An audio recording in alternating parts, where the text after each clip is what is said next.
하겠습니다. 살아계신 하나님 감사합니다. 이렇게 저녁 예배 나와서 예배할 수 있는 것도 하나님의 크신 은혜인 것을 고백합니다. 지구 반대편 우크라이나 땅에는 지금도 포탄이 날아들고 건물이 무너지고 수많은 사상자가 발생하고 정말 끔찍한 전쟁이 1년 이상 지속되고 있는 곳도 있습니다. 하나님, 마음껏 하나님을 예배하고 찬양할 수 있는, 또 복을 누리는 저희들, 또 더욱 하나님 앞에 감사하면서 또 잃어버린 영혼들을 위해서 기도하면서 또 주의 사랑을 나타내고 증거하는데 전심전력할 수 있도록 저희들 붙잡고 사용하여 주옵소서. 그러기 위해서는 저희가 은혜 안에 강해야 될 줄 믿습니다. 주님의 은혜가 우리를 강하게 하심을 믿습니다.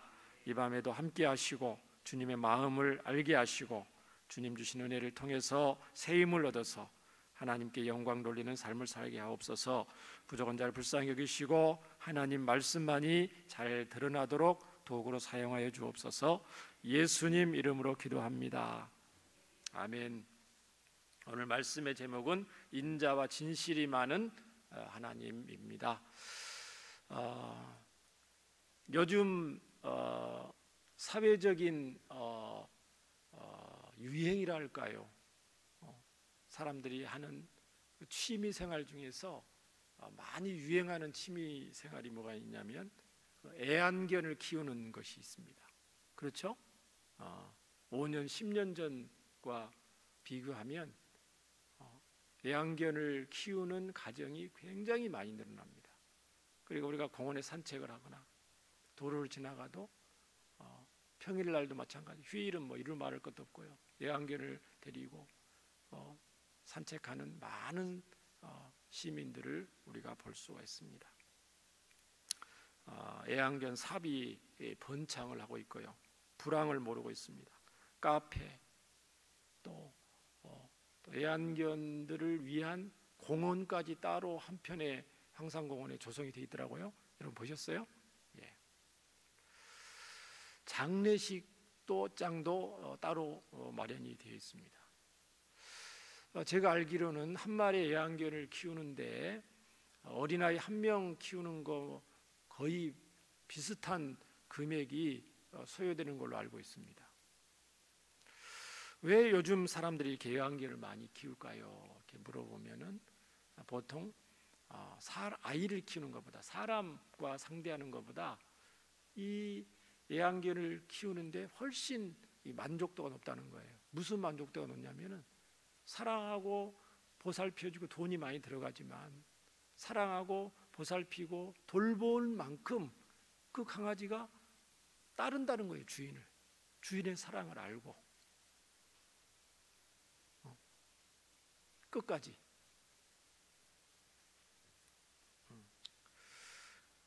사람은 그렇지 않다는 거죠. 사람들을 상대해 보면은 소위 말하는 뒤통수 치기에 바쁘고 은혜를 잊어버리고 말을 함부로 하고 사람들한테는 상처를 받는데, 아무리 잘해줘도 상처를 받는데, 이 애완 동물들은 그러지 않는다는 거예요.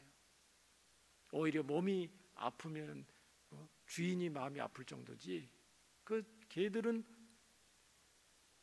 사랑을 베푼 만큼 배신하지 않고 주인을 따른다는 겁니다. 그런 면에서는 참 어떻게 보면은 우리 인간보다 더 낫죠.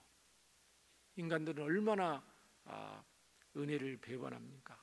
오죽하면 속담에 검은 머리 짐승은 거두는 게 아니다, 이런 속담까지 생겼을까요? 그렇죠? 아주 성경적이지 않아요. 하나님은 한 영혼을 천하보다 귀하게 여기시는데, 힘들고 어려운 가운데 있는 한 영혼을 우리가 구조하고 구출하고 도와주고 살리는 것이 우리 하나님의 최대의 관심사인데, 그 은혜를 베풀었던 사람들이 다른 사람들에게 상처를 주고 은혜를 잊으니까 그런 시대적인 또 풍조가 생기는 거 아닌가 그런 생각이 됩니다. 주일날 예수님께서는 몸이 지치고 피곤하신데도 불구하고 갈릴리 호수를 한밤중에 가로질러서 거라사 지방에 가셔서 군대 귀신 들린 거라사 그 광인 한 명을 구하기 위해서 밤도 못 주무시고 풍랑에 이는 곳에서 골아 떨어지신 그 예수님 모습, 도착하셔서 그 영혼을 구원하시기 위해 하신 그 예수님의 모습, 얼마나 우리 예수님이 사랑이 많으시고 한 영혼을 귀하게 계시는지 우리 성경 곳곳에서 알 수가 있죠. 오늘 본문은요, 이 하나님의 이렇게 하나님은 은혜와 사랑이 많은데 우리에게 은혜와 사랑을 베풀어 주시는데 이 하나님의 사랑을 한 몸에 받고 있는 하나님의 백성들이 얼마나 이 하나님의 은혜를 헌시짝처럼 여기는가 우리가 알 수가 있습니다. 이스라엘 백성뿐만 아니고 저와 여러분이 하나님의 은혜를 받았는데 우리의 부패한 본성은 정말 하나님의 은혜를, 이 한량없는 은혜를, 하늘을 두루마리 삼고 바다를 먹물 삼아도 기록할 수 없는 이 하나님의 크신 사랑을 다 받았으면서도 불구하고 얼마나 자주 잊을 때가 많은가. 돌아보면서 우리가 하나님의 은혜를 새롭게 하는 시간을 갖기를 원합니다. 오늘 본문은 금송아지 사건 있죠. 출애굽기의 금송아지 사건 이후에 모세와 이스라엘 백성들에게 주신 하나님의 약속의 말씀입니다. 이 금송아지 사건은요, 정말 입에 담기 힘들 정도로 충격적인 사건이라고 할 수가 있습니다. 천하 만민, 세상 만민 가운데서 유일하게 선택을 받은 이스라엘 백성들이 그 하나님의 사랑을 정면으로 반역하고 배반하고 하나님과의 그 언약 관계를 파기하게 되는 그런 충격적인 사건이죠. 이 금송아지 사건이 이 출애굽기 32장에 아주 상세히 기록이 되어 있습니다. 1절을 한번 보시면, 여러분 출애굽기 32장을 한번 펴보시면, 자 1절에 이렇게 되어 있습니다. 백성이 모세가 산에서 내려옴이 더디임을 보고, 모세는 지금 시내산에 올라가서 하나님의 십계명을 받고 하나님의 언약 백성으로서의 지침을 받기 위해서 지금 시내산에서 하나님을 대면하고 있는 거죠.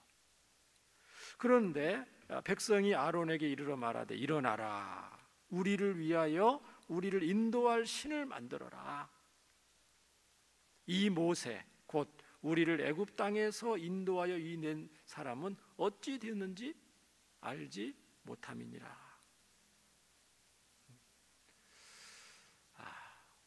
얼마나 한 10년 기다렸습니까? 한 5년 기다렸습니까? 모세가 시내산에 올라가서 하나님의 말씀을 받는데 한 달 조금 넘었잖아요. 얼마 되지 않았어요. 자기들은 거기서 하나님 말씀을 준비하고 그 애굽의 노예 생활, 수백 년 동안 애굽의 노예 생활하는 데서 여기까지 나와서 홍해를 가르시고 구름기둥 불기둥으로 인도하시고 때마다 일마다 만나 맥주라기를 먹이시고 그 인도하셨던 그 하나님을 분명히 경험했음에도 불구하고 그 하나님에 대한 은혜를 까마득히 잊고 우리를 인도할 신을 만들어라 이렇게 하고 있습니다. 굉장히 모세를 기다리지 못하고 조급한 마음, 또 애굽에서 우상 숭배하던 그 습관, 신을 만들어라. 나중에 이제 장신구 금고리 다 빼서 뭐를 만들어요? 금송아지를 만들잖아요. 금송아지 많이 봤거든요. 애굽에 있을 때 애굽 사람들이 숭배했던 우상들 중에 하나예요, 금송아지가. 애굽 사람들은 얼마나 우상을 많이 만들든지 금송아지뿐만 아니고 뭐 새의 형상, 뭐 개구리의 형상, 사람의 형상, 각종 동물들의 형상을 신상으로 만들어 놓고 섬기는 거죠. 그 우상의 습관이 아직 남아 있는 거죠. 하나님의 은혜를 잊어버리는 그 부패한 본성이 남아 있는 겁니다. 이것들이 어루어져서 결국은 불신앙을 이룬 것을 볼 수가 있습니다. 출애굽기 32장에 쭉 보면은 금송아지를 만들어내서 춤을 추면서 제사를 드리면서 먹고 마시고 뛰놀고 호들갑을 떱니다. 모세가 이제 시내산에서 내려와서 그 광경을 보고 어떻게 합니까?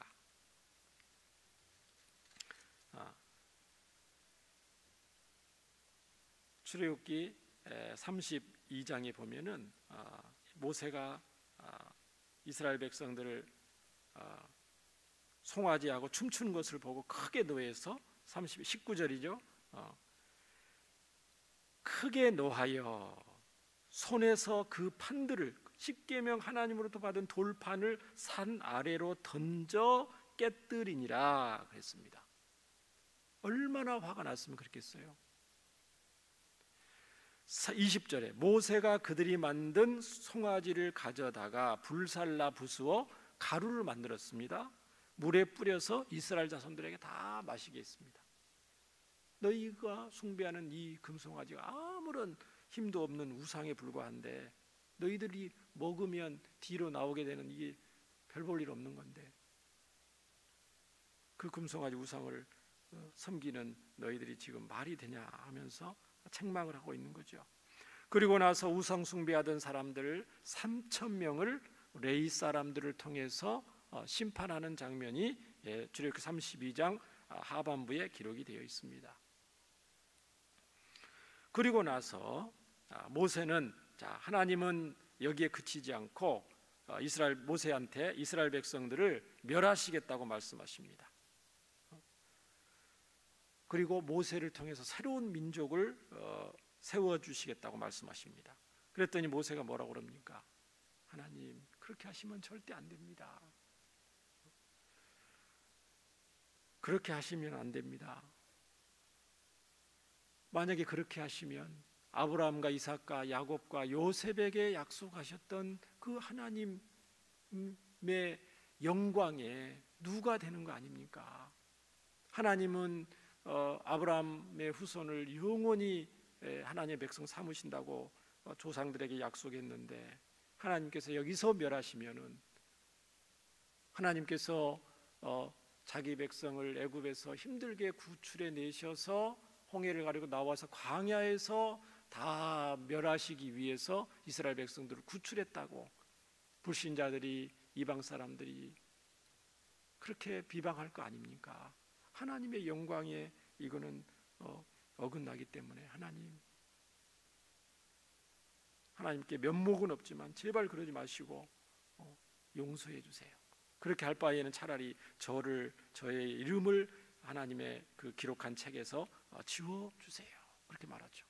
배수의 진을 친 거죠. 하나님이 그러지 않으실 거라는 걸 알거든요. 하나님께서는 이 모세의 간구를 들으시고 전멸을 면하시겠다고 말씀하십니다. 그런데 하나님과의 언약의 관계가 거의 지금 파기될 위치에 있어요. 하나님만 오케이 하면 이제 언약이 파기가 되는 거죠. 하나님 마음이 어떠시겠어요? 굉장히 지금 안 좋으신 상태이십니다. 33장 1절에 하나님의 마음이 담겨져 있는데 하나님 뭐라고 말씀하시냐면 여호와께서 모세에게 이르시되 이제 그 다음에 할 일을 가르쳐 주시는데 너는 내가 애굽 땅에서 인도하여 낸 백성과 함께 여기를 떠나서 아브라함과 이삭과 야곱에게 맹세해 그 자손에게 주기로 가나안 땅으로 올라가라 이렇게 말씀하십니다. 자세히 보면 너는 너가 애굽에서 인도하여 낸 백성이다. 이스라엘 백성들을 너가 인도했다는 거죠. 누가 인도했습니까? 하나님께서 인도해 내셨잖아요. 하나님께서 인도해 내신 분인데 모세 너가 인도한 백성이라고 하면서 이스라엘 금송아지를 숭배한 이스라엘 백성들과 거리를 두는 모습을 볼 수가 있습니다. 하나님께서 그리고 뭐라고 말씀하시냐면 2절에 내가 사자를 너보다 앞서 보내어서 가나안 사람들을 쫓아내고 너희들을 인도 거기에 이르게 하겠다 이렇게 말씀합니다. 직접 가지 않고 하나님의 천군 천사, 사자 하나님의 천사겠죠.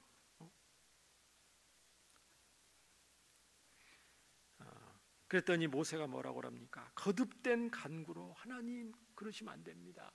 하나님께서 친히 가셔야 됩니다. 사자만 보내고 가시겠다고 하면 안 됩니다. 하나님은 우리와 꼭 함께 가셔야 됩니다. 그렇게 간구하는 장면이 출애굽기 33장 12절부터 14절에 기록되어 있고 거기에 대한 하나님의 응답입니다. 출애굽기 33장 찾으셨어요? 12절부터 14절 말씀을 한번 읽겠습니다. 출애굽기 33장 12, 14절입니다. 모세가 여호와께 아뢰되 보시옵소서 주께서 내게 이 백성을 인도하여 올라가라 하시면서 나와 함께 보낼 자를 내게 지시하지 아니하시나이다. 주께서 전에 말씀하시기를 나는 이름으로도 너를 알고 너도 내 앞에 은총을 입었다 하셨사온즉 내가 참으로 주의 목전에 은총을 입었사오면 원하건대 주의 길을 내게 보이사 내게 주를 알리시고 나로 주의 목전에 은총을 입게 하시며 이 족속을 주의 백성으로 여기소서. 여호와께서 이르시되 내가 친히 가리라 내가 너를 쉬게 하리라. 모세의 거듭된 간구를 들으시고 하나님께서 그러면 친히 가겠다고 말씀을 하시죠.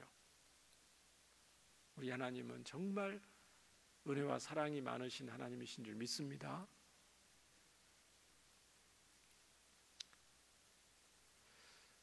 상식적으로 그렇게 하나님 은혜를 많이 받았음에도 불구하고 우리를 애굽에서 인도하여 낸 신이 이 금송아지다 이렇게 말하는 것이 여러분 잘 이해가 안 되죠? 참 잘 이해가 안 됩니다. 어떻게 이스라엘 백성들이 이럴 수가 있을까? 그만큼 이스라엘 백성들의 마음이 참 부패하다. 만물보다 심히 부패한 것이 사람의 마음이라고 우리 하나님께서 말씀하신 그 장면. 우리는 구약 성경 전체를 알고 있잖아요. 지금 비단 이 출애굽기 이 순간에만 이런 것이 아니고 이스라엘 백성들의 구약 성경에 기록된 하나님의 은혜를 망각한 그 모습들을 우리는 기억을 하고 있습니다. 출애굽기 다음에 레위기, 민수기에 가면 그 광야를 지날 때 얼마나 원망불평하고 힘들다고 그렇죠? 그때마다 하나님 참고 인내하시면서 이스라엘 백성들을 인도하시고 하나님의 약속의 말씀 계속 받으면서도 민수기 다음에 신명기, 사사기 들어가면 어떻게 됩니까? 또 그렇죠?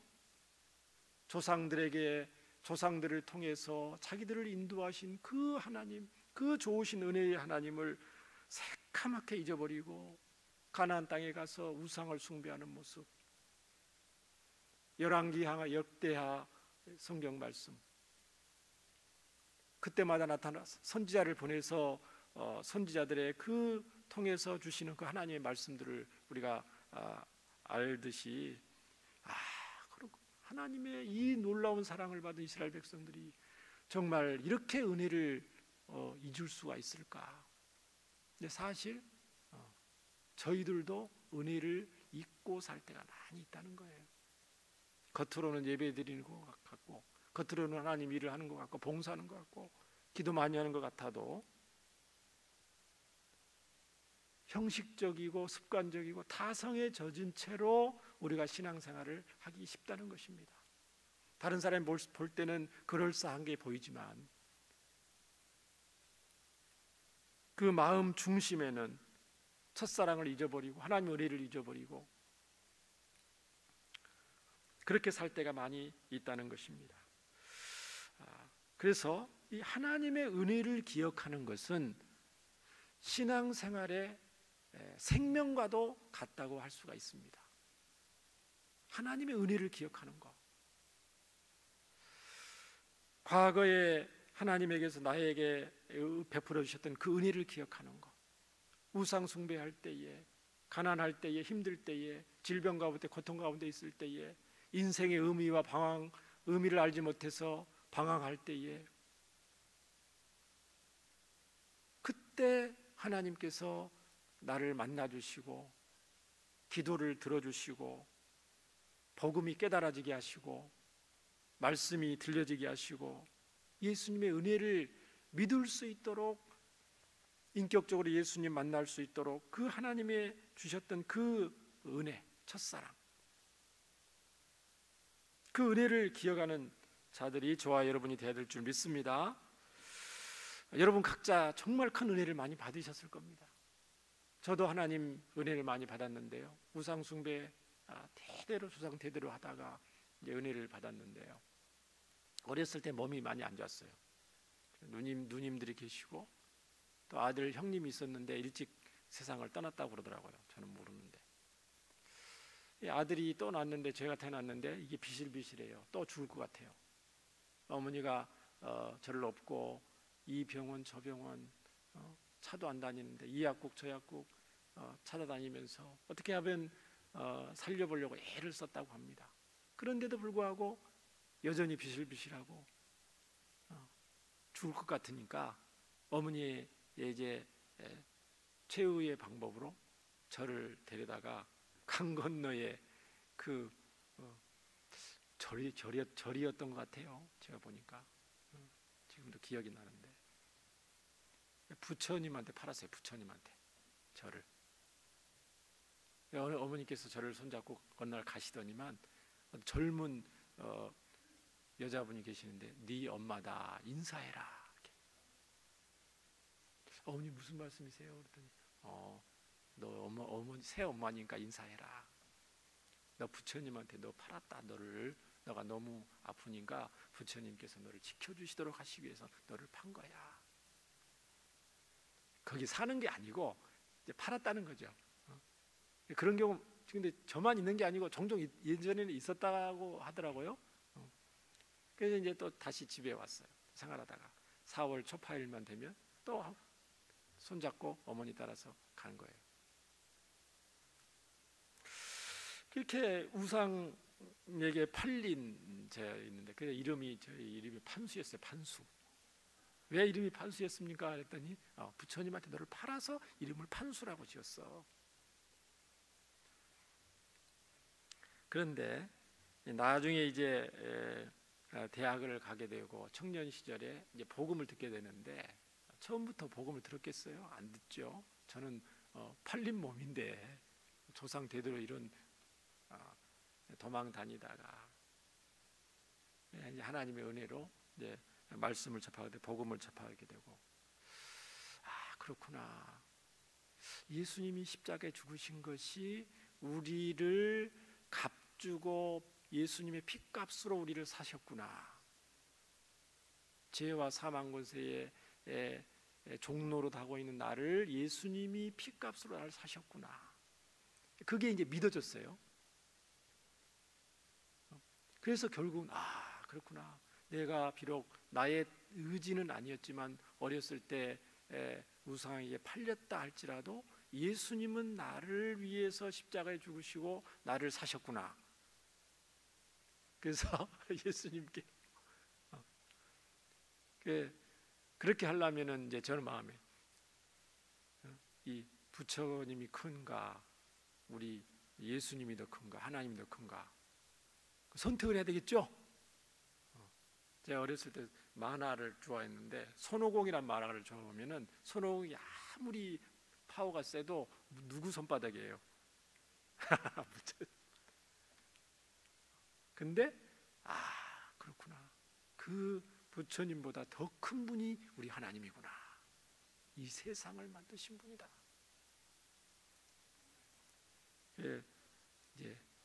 예수님 믿고 먼저 신앙생활을 하게 되어서 정말 하나님의 은혜를 많이 받았는데, 그 하나님의 은혜를 제대로 감당하고 있는지는 참 부끄러운 것뿐입니다.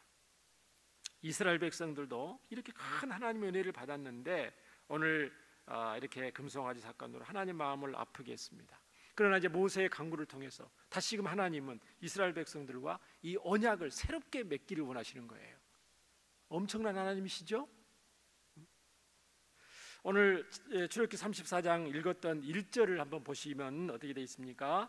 여호와께서 모세에게 이르시되 너는 돌판 둘을 처음 것과 같이 다듬어 만들어라.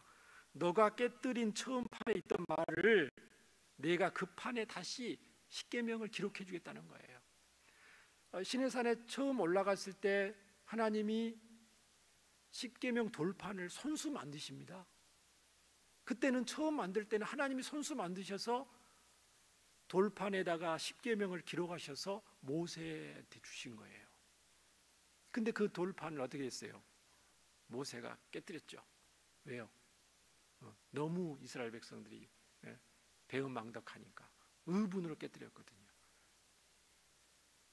그래서 아까 성경 읽었지만 이스라엘 백성들이 너무 잘못했으니까 모세야 그 언약 새긴 십계명 돌판을 던져서 깨뜨려라. 하나님이 그렇게 말씀하신 적 있어요, 없어요? 없습니다.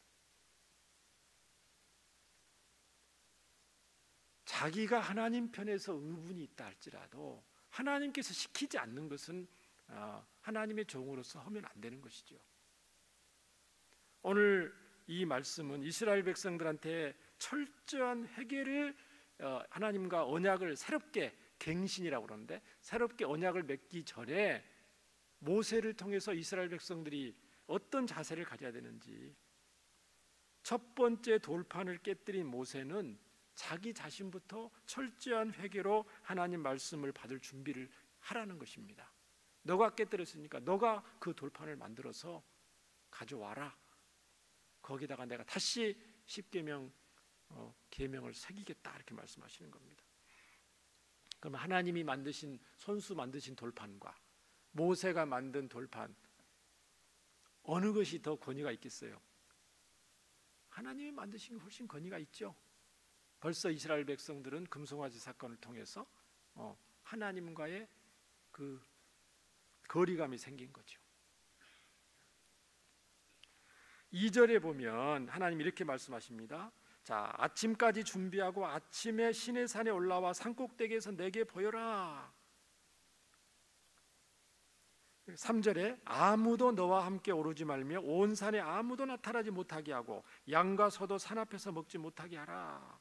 아무도 산에 올라오지 못하게 하라는 것이죠. 처음 모세가 시내산에 올라갈 때 똑같은 장면이에요. 거룩하신 하나님은 너무너무 거룩하시기 때문에 죄 있는 인간이 하나님께 가까이 가면 다 인간들은 죽을 수밖에 없다는 거죠. 짐승들도 근처에서 먹으면 안 된다. 짐승들도, 인간이나 짐승이나. 하나님의 영광이 부정한 피조물에 의해서 침해될 수 없다는 것을 말씀하고 있습니다.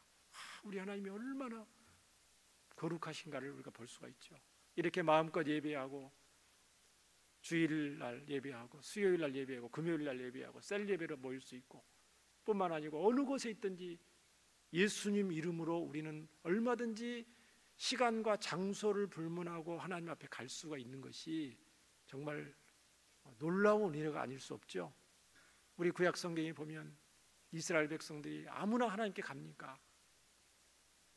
정해진 절기 때 가게 되고요, 남자들만 가게 되고요, 또 굉장히 제한되어 있잖아요.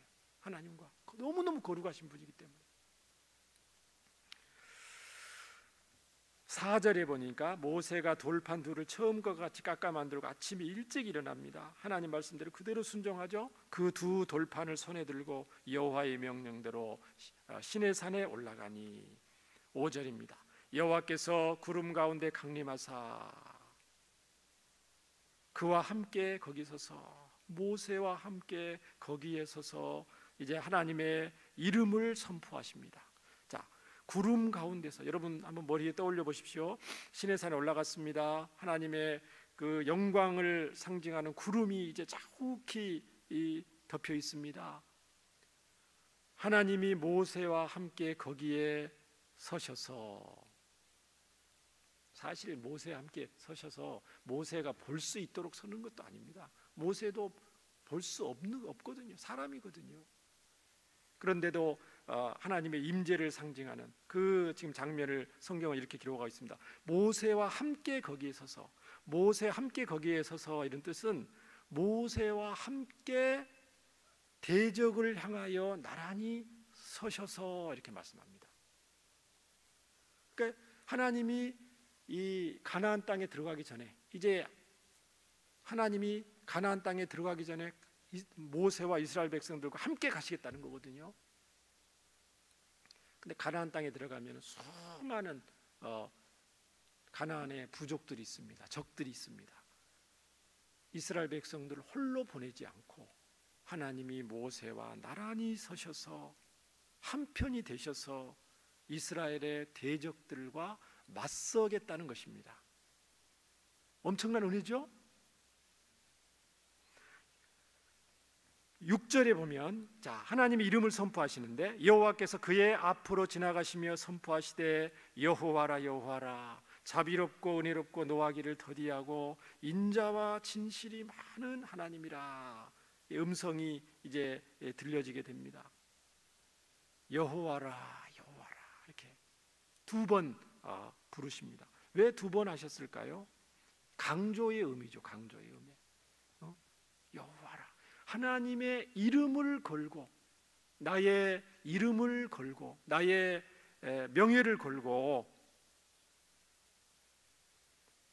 배은망덕한 이스라엘 백성들이지만 함께 해주시겠다는 거죠. 버리지 아니하시고 가나안 땅으로 반드시 인도하여 내시겠다는 강력한 마음을 담아서 여호와다 여호와다 이렇게 말씀하십니다. 자비롭고 은혜롭고 노하기를 더디하고 인자와 진실이 그 많은 하나님이죠. 이 하나님은, 자, 이 말씀을 저와 여러분에게 적용해 보면 이렇게 할 수가 있습니다. 저와 여러분이 불신자로 있을 때에, 믿음이 없을 때에도 우리 하나님은 저와 여러분을 낱낱이 지켜보시고 함께 하셨습니다. 그리고 복음을 전해 듣고 마음이 열리게 해서 복음이 믿어지게 하셨고 예수님을 영접하고 하나님의 자녀 삼아 주셨던 그 하나님께서 지금 영적 가나안 땅인 천국을 향하여 저희들이 지금 행진하고 있잖아요. 그렇죠? 저와 여러분이 영적 가나안 땅을 향하여 지금 믿음의 행진을 하고 있는데, 이 믿음의 행진을 저와 여러분 혼자 가게 하지 않으시고 인자와 진실이 많으신 그 하나님께서 지금부터 영원토록 함께 하시겠다는 그 약속의 말씀입니다. 이스라엘 백성들만 그렇게 하는 게 아니고 하나님을 경외하고 하나님을 믿고 따르는 모든 하나님의 백성들을 함께 하시겠다는 감격스러운 약속의 말씀이죠. 이 하나님의 이 약속의 말씀은 신약에 와서 그대로 예수님을 통해 성취가 됩니다.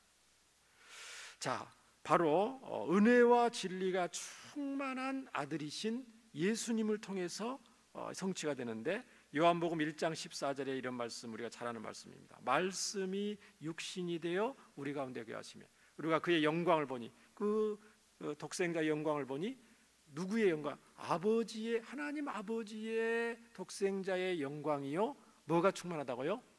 은혜와 진리가 충만하더라. 여기 말했던 출애굽기 34장 6절에 우리 하나님은 인자와 진실이 많은 하나님, 신약 성경에는 은혜와 진리가 충만한 예수님, 같은 뜻이거든요. 그 어원이. 예수님은 볼지어다 내가 세상 끝날까지 너와 항상 함께 있으리라. 떠나지 않고 영원토록 함께 한다고 약속의 말씀을 주셨죠. 저와 여러분에게. 성경이 굉장히 많습니다. 우리가 지지난주에 풍랑이 일어서 제자들이 물에 잠기게 되니까 막 우리가 죽게 된 것을 예수님 깨우면서 돌아보지 않습니까? 예수님 우리를 생각하지 않습니까? 버리신 겁니까? 떠나신 겁니까? 그게 아닌 거죠. 영원히 예수님은 옆에 주무시고 계셨고 영원히 함께 하시는 그 예수님이거든요. 그럼에도 불구하고 우리 성도님들 중에서는 이 하나님의 이 사랑을 활자로 기록된, 문자로 기록된 이 성경의 하나님의 말씀을 의심하는 성도들이 꽤 있습니다. 어떨 때 하나님의 사랑을 여러분 의심하게 됩니까, 성도들이? 자, 히브리서 13장 5절에 한 가지 예가 있습니다. 히브리서 13장 5절에 이렇게 있습니다. 자, 돈을 사랑하지 말고 있는 바를 족한 줄로 알아라. 사랑하는 내 자녀들아. 자, 그가 친히 말씀하시기를 내가 결코 너희를 버리지 아니하고 너희를 떠나지 아니하리라 하셨느니라. 하나님은 결코 우리를 버리지 아니하시고 떠나지 않겠다고 성경에 수도 없이 기록이 되어 있음에도 불구하고 성도들은 이럴 때 하나님이 나를 버렸다, 하나님이 나를 향한 사랑이 식어지셨다 이렇게 생각한다는 것이에요. 어떨 때?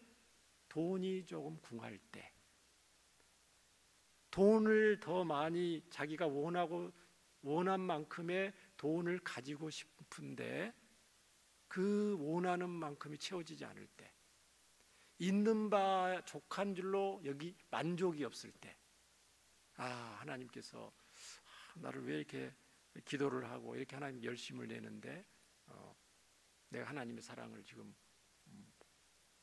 덜 받고 있는 것은 아닌가? 하나님이 나에 대한 사랑이 식어지신 거 아닌가? 그런 생각을 한다는 것입니다. 여러분은 안 그러시겠죠? 절대 그러시면 안 됩니다.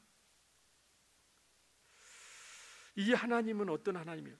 하나님은 영원토록 함께 하시고 결코 떠나지 않는다고 약속하신 하나님.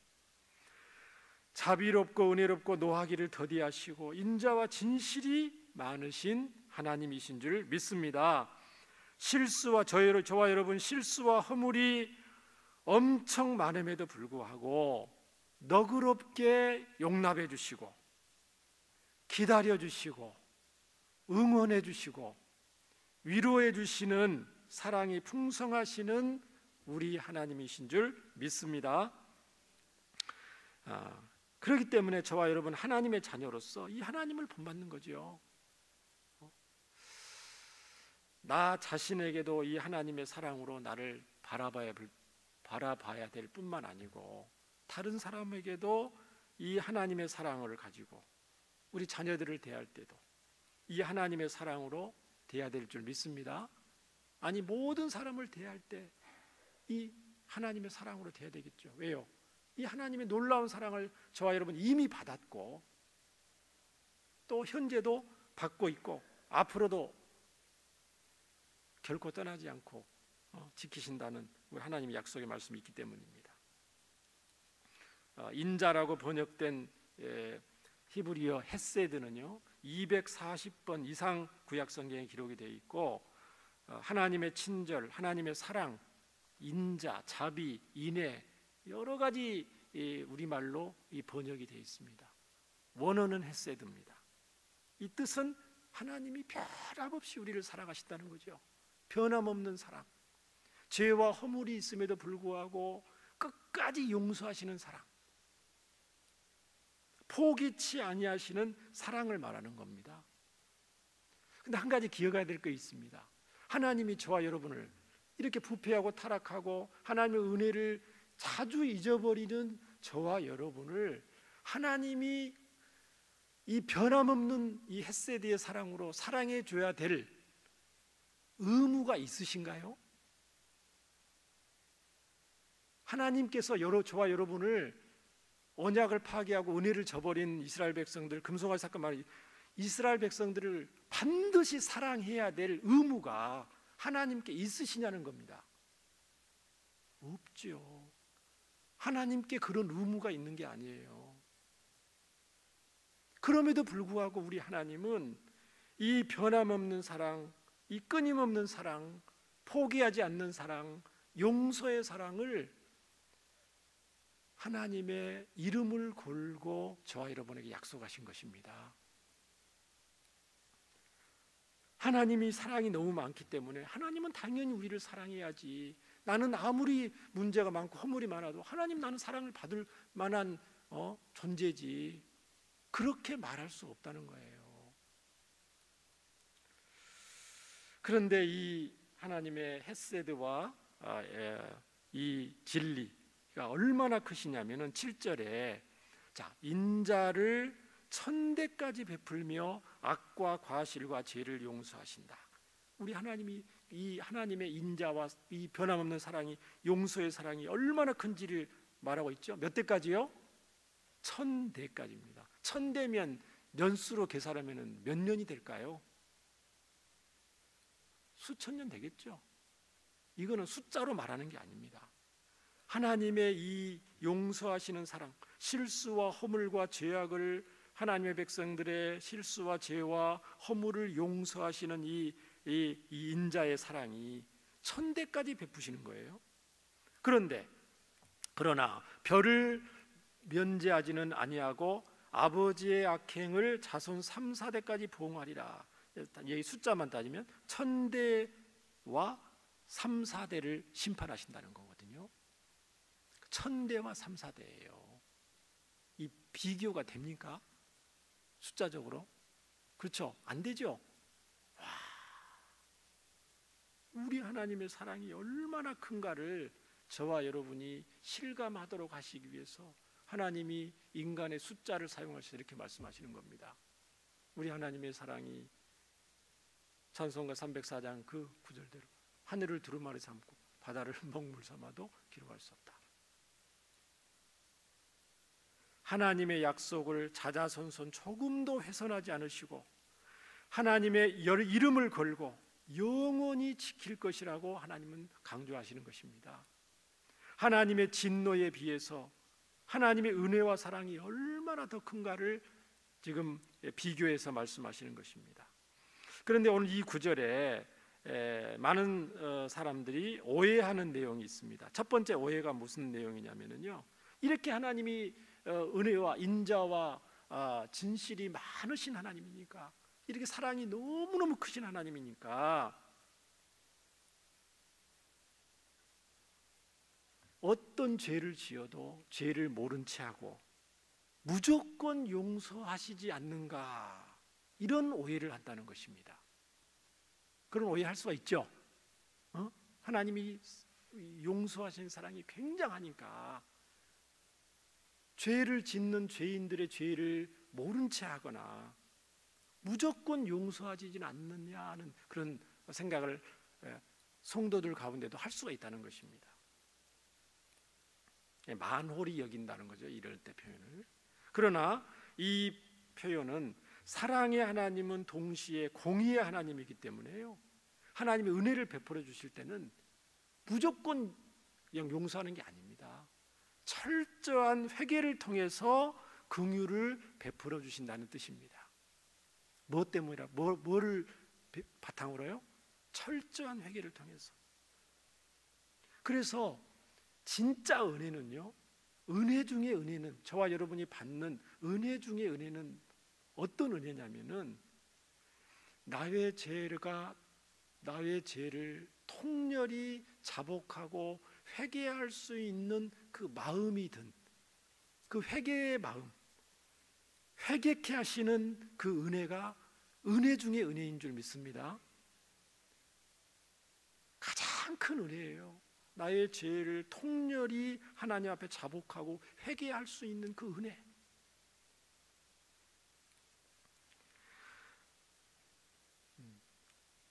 또 오늘 7절의 말씀에 오해하는 두 번째 오해는 뭐냐면요, 그러면 아버지의 악행을 자손 3, 4대까지 보응하겠다. 이 구절에 대한 오해는 무슨 오해냐면은, 그러면 부모님이 조상 대대로 우상 숭배하고 부모가 죄를 많이 지으면 그 부모의 죄를 자녀들에게 전부 다 책임을 물으시고 징계하시고 부모의 죄를 자녀들에게 다 뒤집어 씌우고 저주하시느냐 이 말입니다.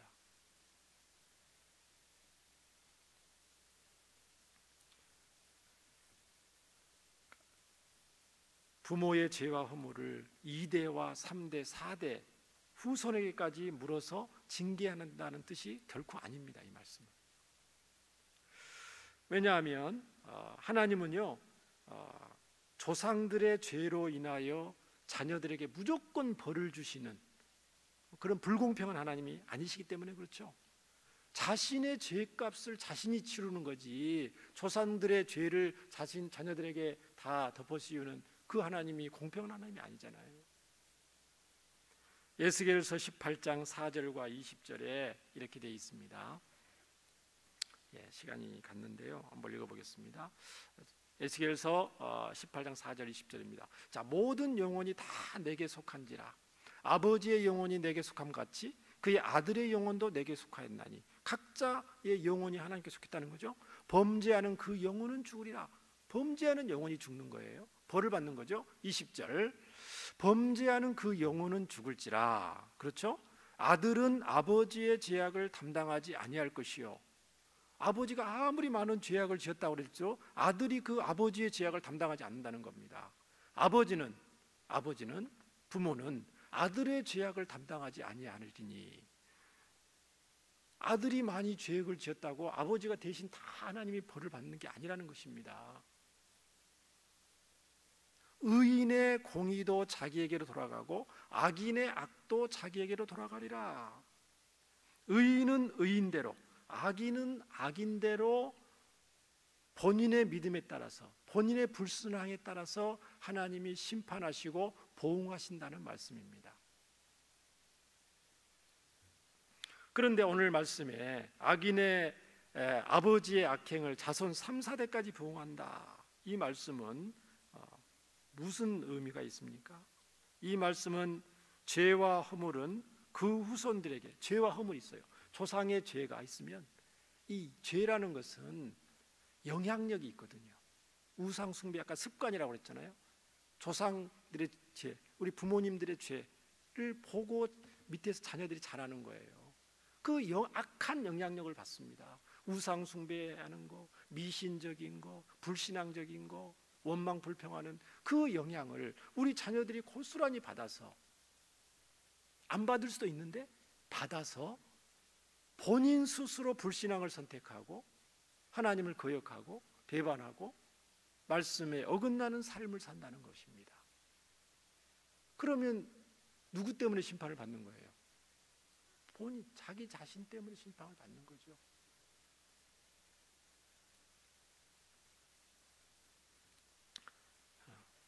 악인의 자손들이 악한 영향을 받아서 역시 악을 행함으로 하나님의 보응을 받게 될 것이라는 말씀입니다.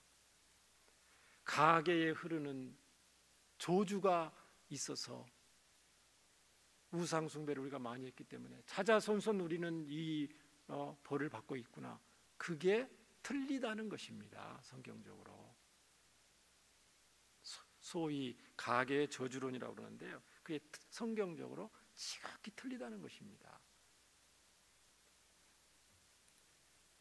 여러분, 불신 자녀들, 불신 가정의 자녀들을 한번 생각해 보십시오. 불신 가정의 자녀들과 신앙의 자녀들을 여러분 비교해 보시면 불신 가정에서 태어난 자녀들은 복음을 전할 기회도 없고요. 복음을 전해드릴 기회도 드물고 우상 숭배하는 영향을 받게 되고 불신앙의 영향을 받게 되고 악한 영향을 많이 받게 되죠. 그 불신 가정에서 태어난 자녀들이 그만큼 하나님의 복을 받을 수 있는 그 은혜의 자리에 멀어지기 때문에 신앙의 자녀들보다 훨씬 영적으로 가난할 수가 있고요, 영적으로 고통받을 수밖에 없다는 것이 여러분 우리는 금방 알 수가 있는 것입니다. 그런데 여러분, 만약에 조상 대대로 악을 행하고 우리 조상들이 그렇게 악을 행하고 우상 숭배하고 하나님 앞에 벌을 받고 심판을 받을 만한 죄를 지었다 할지라도 여러분 당대에, 나의 당대에 그것을 그치고 하나님을 경외하면 어떻게 되겠습니까? 오늘 말씀의 근거에서 즉시 하나님의 인자하심의 은혜를 천대까지 받게 되는 것인 줄 믿습니다. 우리 하나님이 얼마나 인자와 진실이 많으신 하나님인가요? 당대의 악을 그치고 나부터 지금 여기 그치고 한다면, 오전 예배 때는 당대에 예수님 믿는 사람 손들어 보라고 그러더니 굉장히 많더라고요. 2대, 3대, 4대 손들어 다 있더라고요. 정말 2대, 3대, 4대째 예수님 믿는 분들은 정말 많이 하나님의 크신 사랑과 복을 받으신 분인 줄 믿습니다. 당대 예수님 믿고 있는 분들도 이렇게 손이 이렇게 은혜가 있는데요. 이제 말씀을 마치겠습니다. 하나님께서는요, 모세에게 이렇게 말씀하신 적이 있습니다.